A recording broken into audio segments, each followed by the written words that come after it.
na-amaze ako.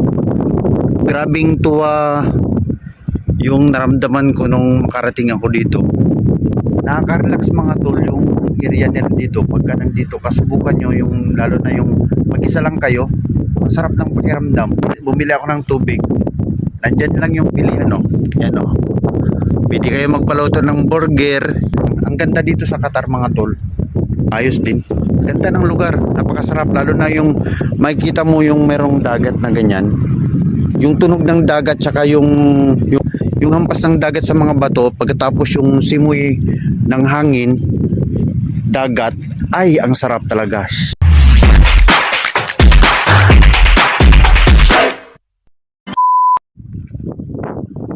So yun, kumusta mga tol? Nandito nga pala ako sa Old Trafford at nakaupo ako ngayon dito sa tapat ng kanilang breakwater. So ito yung view dito mga tol.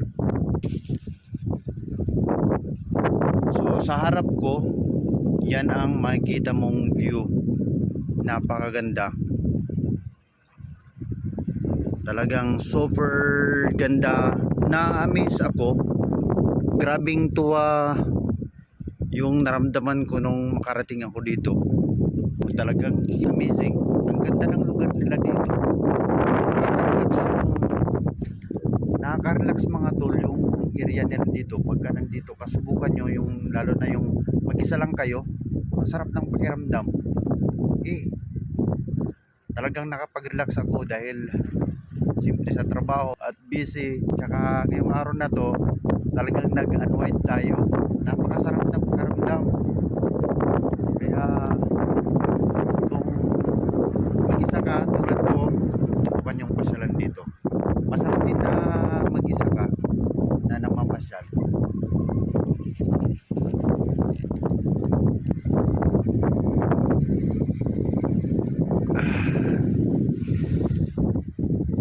Tsaka bumili ako ng tubig. Nandyan lang yung pilihan, no? Yan, no? Pwede kayo magpaluto ng burger, pero hindi mo na ako kakain kasi mamaya pagdating ko ng Kabayan Supermarket, bibili ako ng saging. Saging lang ang kainin ko, mga 2 piraso. Tapos baba na tayo papunta ng kampo. At siguro yung darating ako sa kampo ngayon kasi ang oras ay alas 8 na yata eh. Mga almost 12 o'clock na siguro ako makarating sa accommodation kasi iikot naman yung bus. Malaki kasi ang natitipid ko kapag nakasakay ako sa may Karwa bus kasi 3 real lang kahit na ang layo ng tinakbo ng bus distansya, 3 real lang. Ang ganda dito sa Qatar mga tol. Tsaka yun nga pala mga tol yung pinagtatrabahoan ko. Siguro yung area na yun Kataran na yun eh. Yung area na yun. Kasi nakita ko itong ano na dito eh. Yung bagong building, yung sikat na building. Yung hugis ano siya, pa-curve siya, yun oh. Bali malapit dyan sa area na yan yung aking pinagtatrabahuan. Siguro likod pa doon banda, kaya Kataran na yan eh. Grabe ang layo pala ng pinagtatrabahuan ko.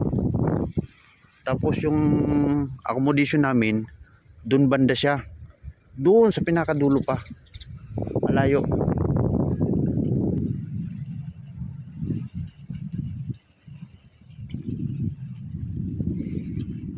So dati yung naka-duty ditong mga security ay European security. Ngayon yung nakakuha ng location na to, company namin yun. Tapos ngayon nakakuha sa location na to, Triple S na nakakuha. Ayos din. Ganda ng lugar, napakasarap. Lalo na yung makikita mo yung merong dagat na ganyan. Yung tunog ng dagat tsaka yung hampas ng dagat sa mga bato, pagkatapos yung simoy ng hangin, dagat. Ay, ang sarap talaga. Sus, grabe.